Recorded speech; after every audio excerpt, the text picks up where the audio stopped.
welcome to another episode of Men Able Matters with me, Steve Whitton. Now, as we always promise, we bring you some fantastic guests on this podcast. And today we're going to predominantly talk about trauma. And my guest today is Paul Wolstenholme, and he is a mental health first aid trainer. He runs a consultancy business. He's also training to be a psychotherapist. And I know that he's got a fantastic personal story to share. And particularly around the area of trauma is a real interest to me. So welcome to Men Able Matters. Paul, how are you, sir? Thank you, Steve. Yeah, really good to be here. And yeah, I'm well. A touch of hay fever, so a little sniffly and red around the eyes, but apart from that, all good. Thank you. How are you doing? Well, that'll be because we're recording in the summer, allegedly. Although as we sit here today, it is pouring down with rain where I am. I don't know if it is where you are, but... It's a bit cloudy, but it's not too bad. Yeah. So in good old Men Able Matters fashion then, Paul, if you could give us a bit of an intro as to who you are, where you're from and what you do. And if you want to make that last about 25 minutes, that'd be brilliant. Yeah, so thank you, Steve. I'm Paul Wolstenholme. I'm director of Pathlight Limited. And through that company, I offer, as you said, mental health first aid training courses, mostly to the corporate market, but also to individuals. I also do workplace wellbeing programs and personal coaching around relationships, communication and such like. And what brought me to this mental health and psychotherapy space is my own experiences with mental ill health and a certain amount of trauma, as we'll talk about later on. I'm where am I from? I'm from Saddleworth, Greater Manchester. I've moved around a fair bit, but I came home to roost about 20 years ago, so that's where I'm talking to you from today. And my story really is one of a lot of childhood trauma and some difficult experiences in adulthood, which have led to mental ill health issues. And from that, I went into counselling. I've had psychotherapy myself and found that incredibly powerful and empowering and transformative. And that really, through a windy road, has got me towards working in mental ill health, mental training, supporting other people through a Facebook group I have, which I set up at the start of the pandemic. That's called Pathlight Thrive Hive. And into training to be a psychotherapist. So I'm 3.5 years into that 5-year journey, which is incredibly rewarding, empowering, enlightening and transformative. That's kind of the nutshell version. Would you like me to go into more detail? Well, I was going to say, actually, I mean, obviously at your own pace and as much as you want, tell us a bit about the trauma that you experienced, because I think, we all hear that word trauma and it probably conjures up an image, of what that actually means. But, just before we started recording, you actually sort of mentioned that trauma is pretty much about the way that we react to something that's happened to us. And that, of course, can mean then that trauma can be experienced out of almost anything then. Yeah. It's probably a really good idea to speak about what trauma is. And there's various definitions of it. But as I mentioned before we went live, it's the way I like to look at it, which is a kind of accepted definition in the mental health space, is that it's a response to a distressing event or events that overwhelm our capability to cope. So it can be an acute event. I always think of the Manchester Arena bombing, which is something I talk about on my mental health first aid courses. So people who were involved in that, it was an incredibly traumatic, shocking event. And that has led to a lot of issues for those people who've been involved around their mental health, their emotional health and their physical well-being as well, because it affects the whole person. So you've got those acute traumatic events, but there's also what you might call trickle trauma or little t trauma, as opposed to the capital T trauma. And those can be what we might consider relatively minor events, like the death of our pet, or on a more ongoing scale, things like bullying. Maybe a teacher said something to us in school which made us feel really ashamed.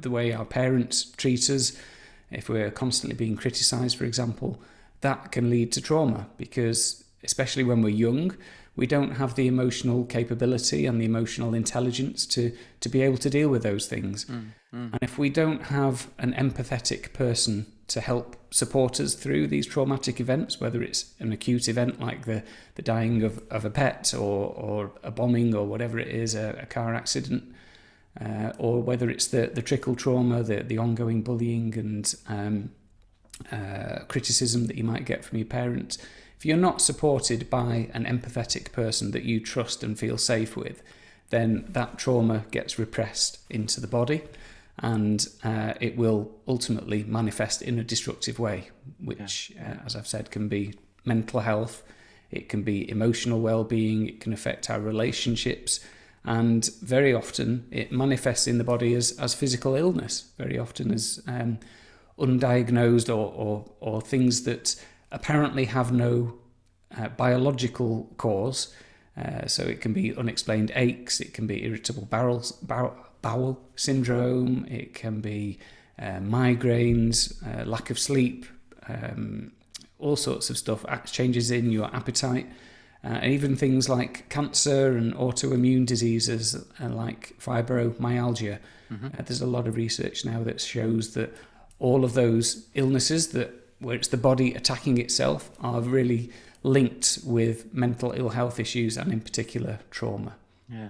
So how do you define what is a distressing event then? Because, I mean, you just touched on it there about, it could be something as simple as something someone said to you, right the way up to an horrific situation. And, you mentioned the Manchester bombing there. I mean, you don't even have to have been there to be traumatized by that.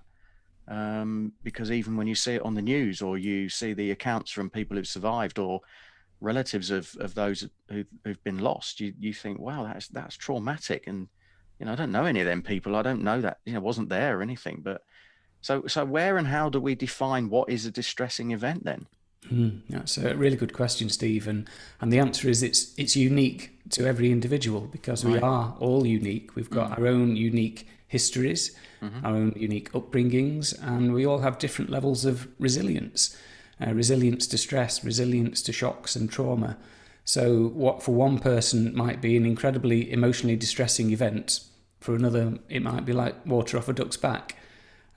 So it really depends on our, I suppose it's our mental resilience, our emotional resilience, our history of how we've been able to cope with stuff in the past, the tools that we've been given from our upbringing, our caregivers, how we've been treated. And also, to a certain extent, I really believe that adage that what doesn't kill us can make us stronger. So if we've been through traumas in the past and we've recovered from them through whether it's some kind of treatment, psychotherapy, or becoming more compassionate and stronger through those experiences, we can actually cope with them better as we develop. But, you talked about, you've not experienced the arena bombing or anything like that. But, I don't know if you're a football fan, Steve. Are you following the Euros at the moment? No. Okay. So, right. Well, funny actually you mentioned that, because I always say, and I somewhat in jest, that the reason I'm not a football fan is that my family were besotted football fans, and my dad was a referee. And I think there was an element of really having it shoved down my throat from a very early age. So something in me rebelled and didn't go into football, and I just can't be bothered with it really. So I mean, is that in itself, could that be something as, my reaction to something as inane as that could be from some trauma? Well, potentially, I wouldn't want to diagnose it as such, but certainly, when we are heavily influenced by the people around us, our parents or other caregivers, if they are very into something, whether it's, into football or, my dad was into cars, very often as children, we will go one of two ways, which is to copy that and get enmeshed in that. So, we become massive football fans or interested in cars, whatever it is, or we go the other way, we rebel. And that can be not just around interest, but also around how we are as people and as parents. And I noticed, my dad was a very strict, old school disciplinarian. And I noticed when I became a parent that I was repeating a lot of those patterns and habits with my own parenting. And that's another thing that kind of took me into personal development and counselling, because I didn't want to be that person. I didn't want to be a bully, a critical parent. I wanted to actually be kinder and allow my children to develop into the people that they actually are already. And I think all of us with kids have done that, though, haven't we? We've caught ourselves saying something and going, "Oh, I sounded just like my dad then," or my mum, Yes. or, I can hear my dad saying that. Yeah, because we're so affected by it, Steve. When they say the first 7 years of life, I think, what is it? I've forgotten who did the quote, but it's something like, "Give me a child for 7 years and I will show you the man." Yeah. Because, we generally, if you think about the nuclear family, I know not all families are this way, but we're brought up by our parents and we look up to them. They are our role models, and up until the age of kind of 4, 5, 6, 7, we see them as gods. They know everything. They're amazing at everything. We worship them, and whatever they say and whatever they do is the law. And it's amazing. We're this kind of tiny, helpless being, and we see these incredibly capable and intelligent and experienced adults who guide us and show us all these things that they can do. And we really take that in as this is amazing. This person is like a god. And it isn't until later on that we start to kind of pick holes in that and rebel against it, maybe. But up until that point where they're on this pedestal, we're so affected by them that everything they say is the truth. And this can be the root of so much trauma, because if one of our parents is very critical or abusive towards us, or doesn't show us that love that we all deserve and need, then that really impacts us, because we've got this godlike figure who we look to for everything. And if they say to us, "You're stupid, you'll never amount to anything," or "You've made that mistake again, I'm going to send you to your room and you're a bad person," we actually introject that. We believe that to be true. And that can be the result, that can lead to toxic shame, where it's not just ashamed of something we've done, we've spilt the milk, we've accidentally broken something. We're told we are bad, we're a bad person. And that's toxic shame, where we actually believe that. And that's what you said before we started recording. You were saying that's the sort of stuff that can lead to, compulsive behaviours and things. Absolutely, yeah. So addictions, self-harm, suicidal ideation, depression, relationship issues, emotional snapping, which is, the cause of so much anguish in relationships.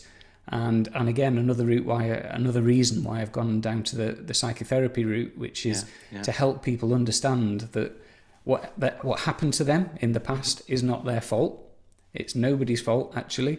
We're all products of our upbringing. So my dad, was a product of his parents. His parents were a product of their parents, and the society and the environment they grew up in. So it's nobody's fault, but we're all guilty of carrying on this intergenerational trauma.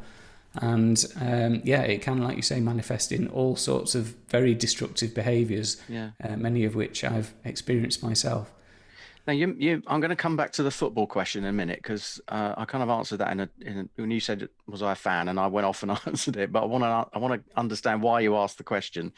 So we'll come back to that in a minute. But something else you've just said there a little while ago was about the nuclear family, and I can't help thinking that, is there a little bit of an influencer on our resilience if your thinking in any way doesn't comply with that traditional nuclear family view, and therefore could, your reaction to what's going on around you, cause you to be traumatized by it, if that makes sense? Yeah, potentially. So much of society is around us fitting in, and we're both in a Facebook group, which is where we met, I think, which is all about being yourself. All about not fitting in, exactly. Yeah, exactly. So, or fitting in by not fitting in, isn't it? Yeah, that makes sense. Yes. Yeah. So in so many walks of life, we are socialized to be, fit in with society's rules, and that begins with our parenting, who will have certain expectations on our behaviour, what's good, what's bad, what's acceptable, what isn't. And then when we go to either nursery or school, we then get socialized into, right, yeah, you must be quiet, you must sit down at that desk and do your sums, even if you're not, an academic person. And so many times people who are perhaps more creative, more imaginative, they're not cut out to be, doing fractions and algebra.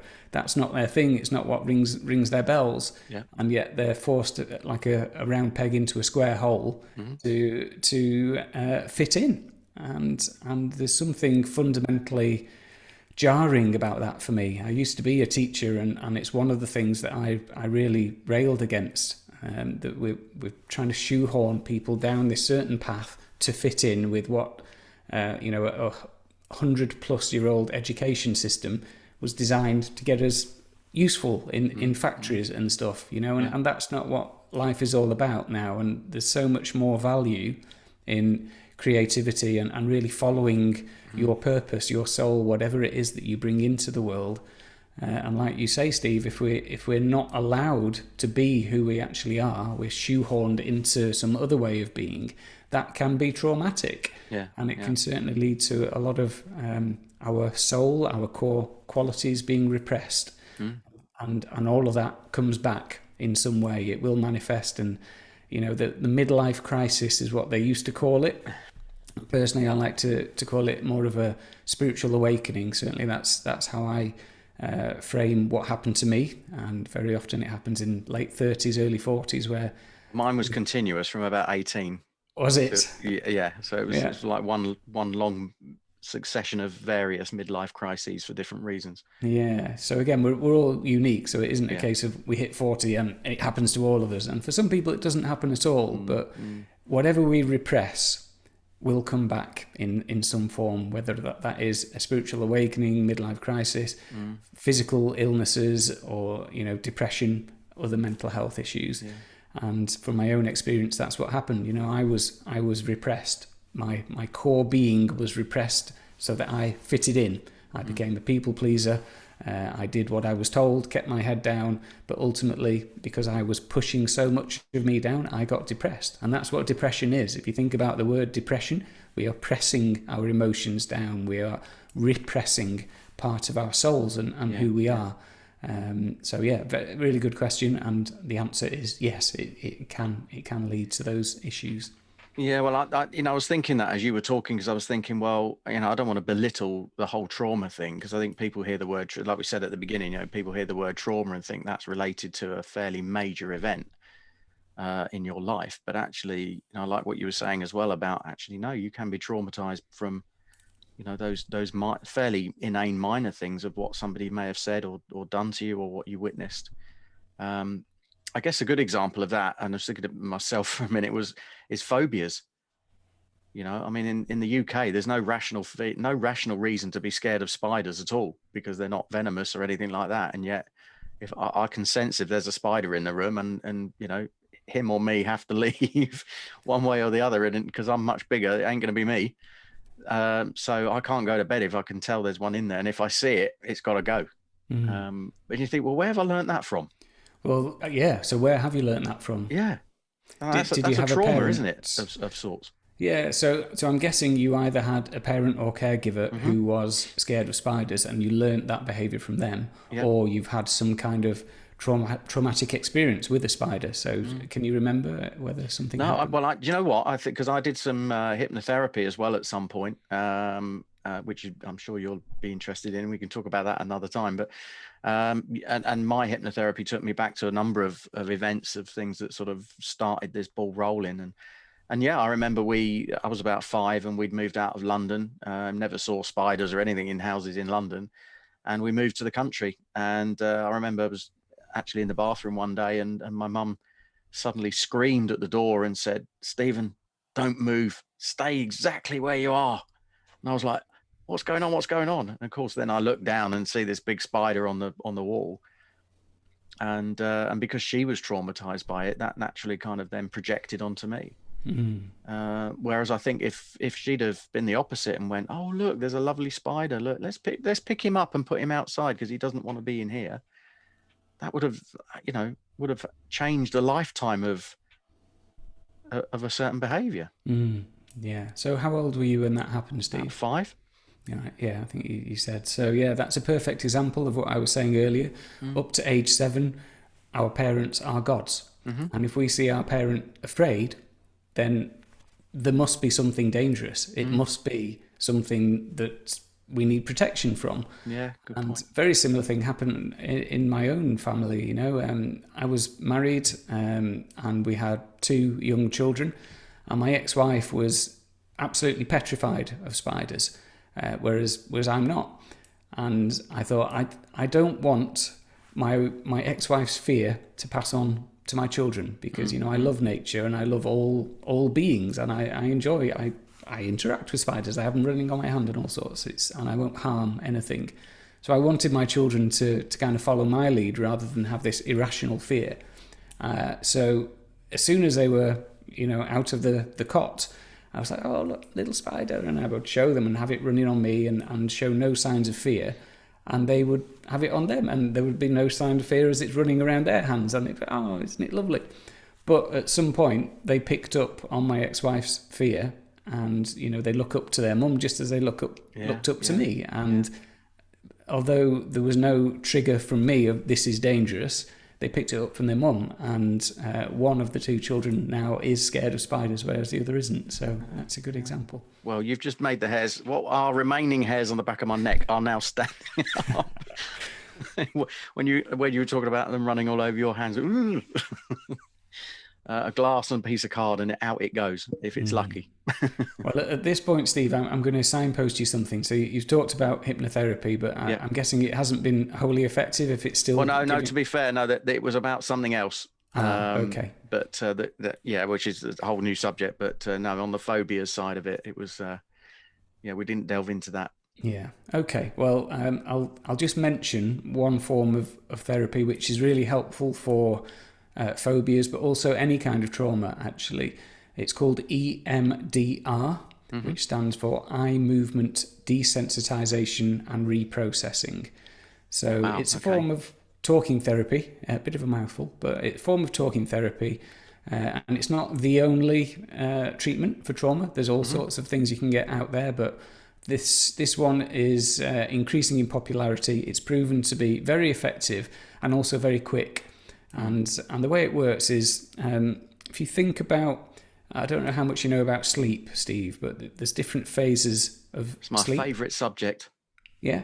And there's one phase of sleep called REM sleep, which is rapid eye movement. And that's when, if you were to observe someone who's asleep, you can see their eyeballs moving underneath their eyelids.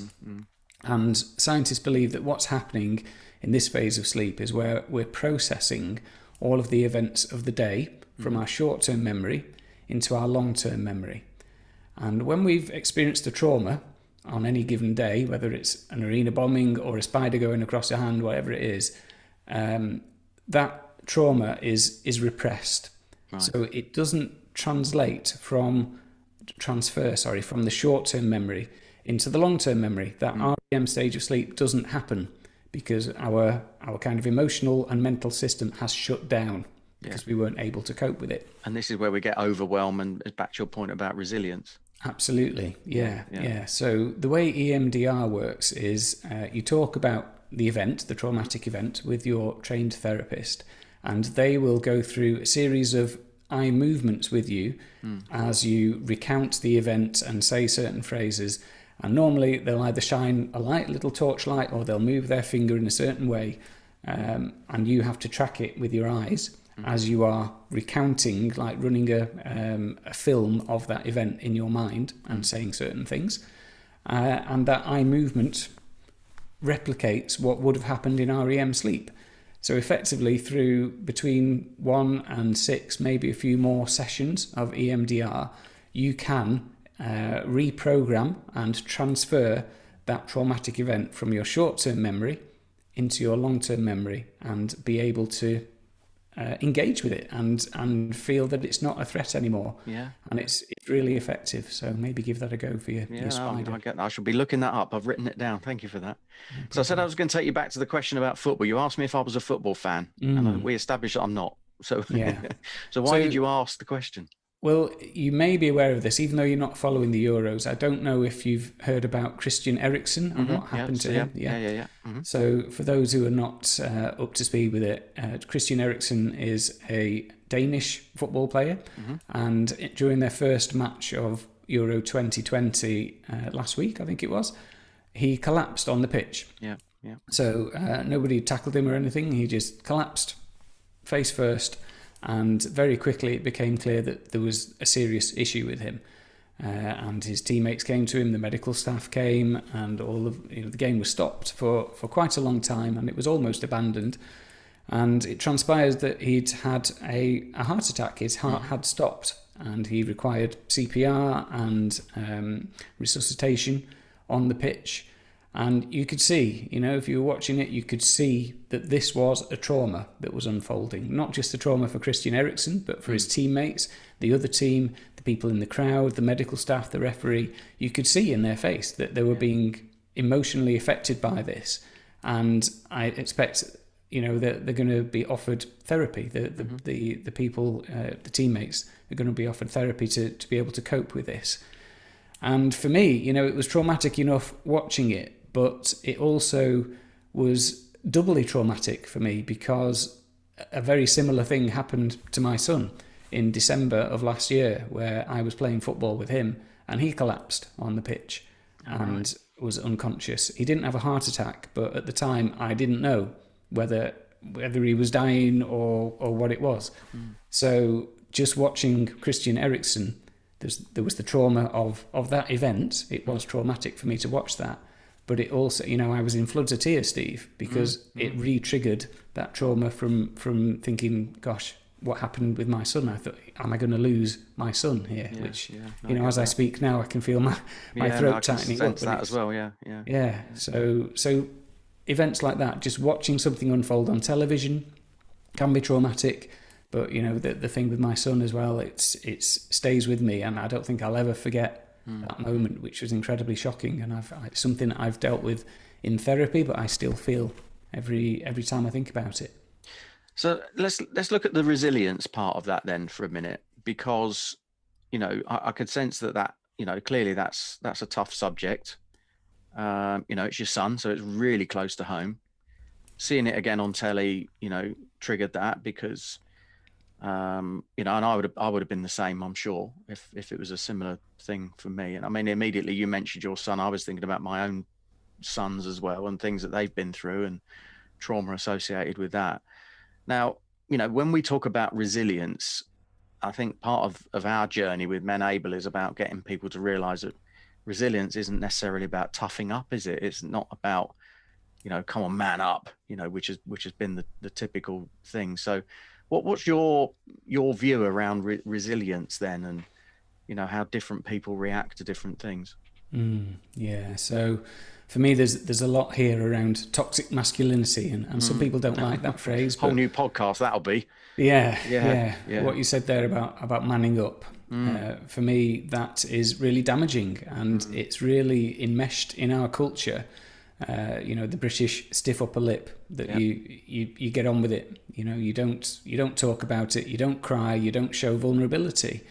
And for me, that actually has the opposite effect of what's intended. It's intended to show we are strong, we are male, we are unaffected by all of these difficult things, and we're going to carry on. For me, I think resilience, true resilience, comes from showing your vulnerability. And for me, that means really getting in touch with your feelings, acknowledging what has happened to you, acknowledging your feelings in the moment, and expressing them in a safe way. And to do that, you need to have somebody empathetic nearby, whether that is a trusted friend, or it's a psychotherapist, or it's a peer support group. Again, I set up a men's peer support group to try and break this stigma around talking about emotional issues, mental health issues, relationship difficulties. So it was, men would come from, young men up to people who are retired, and we would sit in a circle before the pandemic and talk about what's going on for us, and really open up about our own feelings, our own vulnerabilities, and feel safe to do that. And there's something really powerful about sharing your authentic experience with other people who are not there to judge you, they're not there to criticize you, they're not even there to advise you, they're just there to listen. Yeah. And that safe holding space is incredibly empowering, and it can shift something. And that is something that I think is increasing in popularity. And if we can bring that into our everyday lives, into our workplaces, into our marriages, into how we talk to our children, it's going to be transformative. But it's a long way to go. You know, when I go into companies and do my workplace wellbeing programs, there's a lot of toxic culture there. Where it's all about targets. It's all about pushing, getting more and more and more out of every single individual, rather than saying, okay, what is it that you need at this moment? And sometimes people need support. They need space. They need someone to talk to about what they're struggling with. Yeah. And very often, rather than go to their boss or their colleagues and say, I'm not coping at the moment, I can't take on this new project, they will say, yeah, fine, I'll have it done. And they'll work long hours, they'll get burnt out, they'll get depressed and anxious, and it will have an impact on their whole life. Yeah. So from your perspective, just to sort of wrap us up a little bit then on that front, because I'm particularly keen on the workplace side of it. And as you know, MenAble is aimed at the automotive industry, which is all the stuff you've just described there. Just, could be any dealership and most automotive businesses where it's target driven, objectives, performance. How can we help managers and leaders to transform to be a bit more empathetic then? Because you're right, that's exactly what's needed. And what I have witnessed over many, many years is there's not very many examples of people being able to go to their bosses and saying, I'm not going to hit my target this month because this is going on, that's going on. And as you say, they keep plodding on. Actually, it has the adverse effect. So what's the trick there then, Paul?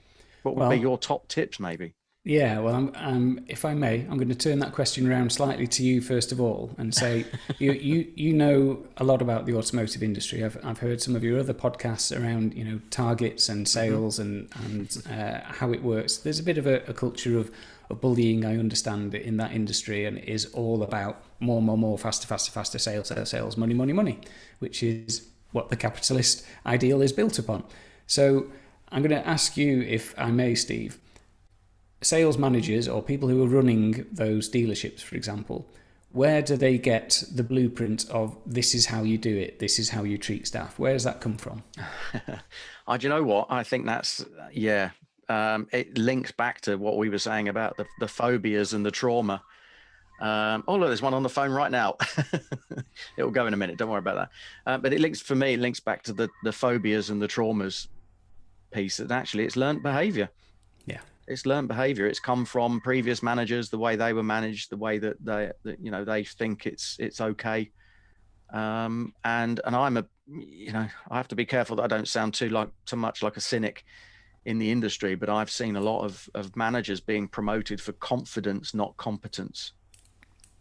And I think that confidence comes from behaviors that they've learned from other managers. And and I've had some managers over a 35-year history that I just look back on now and I cringe and think and I've actually managed people in a way that's the opposite to the way I was managed, because I don't want to be seen as, this sort of bullying performance driver that's, that gets the opposite effect out of people. Yeah. So thank you, Steve. And it's learnt behavior as so much of what we accept as normal in our own lives and in society in general. It's learnt behavior. So yeah, people generally, I think, are promoted to their lowest level of incompetence. So, they've done well as a salesperson. They become the regional sales manager and so on and so on. And that's how it works. And the traditional way of doing things in sales is you crack the whip. If someone hasn't got the results, you crack the whip even harder. Work longer hours, it's all bonus focused and all that type of stuff. But, there's a lot of research out there that says that if we are more compassionate to our staff, if we're more flexible with our staff, if we treat them with human beings, we ask them what their aims and objectives are, what they really want to do, what their passions are, which road do they want to go down, treat them as individuals. And if they need half a day off, to go and have an appointment, or if they need a week off just because their mental health is struggling at the moment, then you treat them well. They then feel safe. They feel like they are valuable. They feel able to come to you with their problems and express their vulnerabilities. And for me, that develops a relationship of trust and safety. And people who feel safe, people who feel trusted, people who feel like they're important rather than just a cog in a machine, will deliver more passion, and they will deliver more productivity. And this is the real bottom line of the workplace wellbeing programs that I go into organisations and deliver. It's about focusing on the people, but by doing so, you increase profits, you reduce staff turnover, you reduce staff illness, and bring in things like the mental health training as well, and to create this safe, compassionate atmosphere where people feel able to express what's really going on for them, and people deliver results without the whip having to be cracked at all. Yeah, Paul, that's absolutely spot on. And we've talked before. We're going to be genuinely doing some stuff together through the Men Able movement. Opportunities will come up. But in the meantime, how can anyone sort of learn a bit more, or maybe get in touch with you as well? Yeah, so thank you, Steve. I've got a website which you can find out more about my mental health first aid training and workplace wellbeing programs and webinars and coaching and all of the other stuff I do. So that's pathlight.org.uk. If you're an individual who wants a bit of support and connection and inspiration around mental health and coping with the pandemic and just connecting with other people, you can go to Pathlight Thrive Hive on Facebook. And if anyone wants to email me with any queries, you can do so at info@pathlight.org.uk. Brilliant. That's fantastic. Well, Paul, thank you so much for joining us on Men Able Matters. It's been enlightening talking about trauma and, opening that subject up. So thank you so much. And we'll look forward to catching up with you again soon. I'm sure a part 2 is beckoning. Yeah, be very happy to come back. So thank you very much, Steve. All right. You take care. Thanks, Paul.